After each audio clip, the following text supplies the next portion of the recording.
Hey, what's up, guys? Let's get into my March reading wrap up. I read 11 books, with three of them being ARC reads. So let's get into it. So my first ARC read of March was Blood Slaves by Marcus Redman. I gave this a 4.5-star reading. It is definitely a yes from me. You guys need to go ahead and pre-order this today. So if you're into vampires with historical fiction and some redemption and love story, this book is definitely for you. I received this as an ARC read from Kensington Publishing. This follows Raphazi's character. He's an ancient old vampire. He ends up in slavery and he meets Willie. And then they're in the midst of this bloody vampiristic slave revolution. So this book for me was definitely a super yes. The next book I read was Rare Danger by Beverly Jenkins.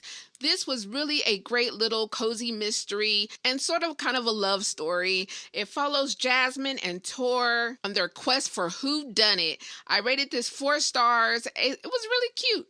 I found it on Amazon. So go ahead and get it. It's a yes. The next book I read was Murder with Collard Greens and Hot Sauce by A.L. Herbert.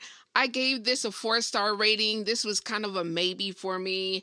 It was very predictable. It's a little cozy mystery. I just needed a palate cleanser. So it's a murder mystery with a little bit of salon drama and restaurant drama with some whodunit.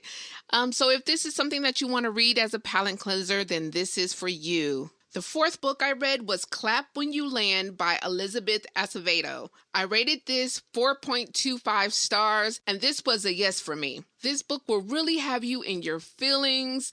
There's a lot of family secrets, grief and loss, coming of age story about 2 young ladies that didn't even know they were sisters, found out that they were sisters after a plane crash. If you haven't read this one is a good one to pick up. The fifth book that I read was The Visit by Chimamanda Adichie.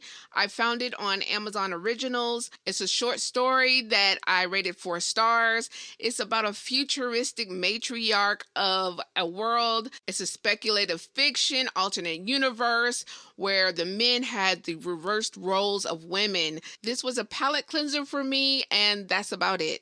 The next book I read was Tex Miller is Dead by Kelly Elizabeth Hudson. This was actually a really comical read. I gave this a 5-star rating. Actually, I didn't read it. I listened to the audiobook. It was spectacular. The story is about Callie. She's a writer. She makes up this fictitious character named Tex Miller, and Tex Miller is basically her friend that she really talks to. And it has hindered her love life, but she meets this guy, and she's in a back and forth banter between Tex Miller and her new beau. So it's like really great. So if you're looking for a hilarious rom-com, then this is for you. I definitely suggest listening to the audiobook. Next book I read was There's Women on Fire by Aksa. I gave a whole review about this. This was beyond a 5-star reading. If you can find the book, I really suggest you get it. This follows Exodus through her childhood all the way to adulthood. Everything that she's endured is very painful. This is a very sad read that will have you crying, okay, and really thinking about this. So this was definitely a yes for me. The next book I read was Dream Country by Ashay Brown. This was actually pretty good. It could have gotten a 5 stars from me, but there was just a lot of missing pieces. I felt like the ending could be better, so I gave it a 4-star rating. This story is about 3 siblings. They have a bad sibling rivalry. They are 3 gods. They rule over Dream Country, Zion, and Os Posadelos. They each rule over sleep, dreams, and nightmares. So you really can think of this as being mythology of Nightmare on Elm Street. This book infuses Kenyan, Brazilian, Caribbean, and Grecian cultural references. So it really wasn't bad, but it really wasn't the greatest, but it's a maybe for me. My next read was Another Fine Mess by Lindy Ryan. I received this as an ARC audio book from Macmillan Audio. I rated this a 4-star rating. It was really pretty good, but It was kind of all over the place for me. It's a southern banter that is comical. It's supposed to be a horror, but really it's more of a thriller. The narrator was spectacular. This was sort of kind of like the Granny Ghostbusters to me. It follows the Evans women who really try to keep their town from being overran by ghosts in Texas. So if you're looking for a little horror thriller mystery with a little bit of comedy, this will be for you.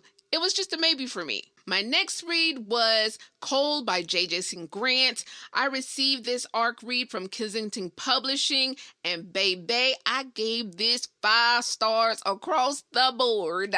Okay? This was spectacular. Wait. It's about a black cowboy that is in Texas. Oh my gosh, he just runs rampant, okay? That's all I can say. I'm going to do a full review on this one, but I gave this really a 4.5 star rating. It could have been a 5. I just wasn't expecting all the bloody gore details. So this is definitely a yes for me. You guys are going to have to pick this book up when it comes out. The last book on my list for March was The Six Gun Tarot by R.S. Belcher. It is straight fantasy, okay? Loved it.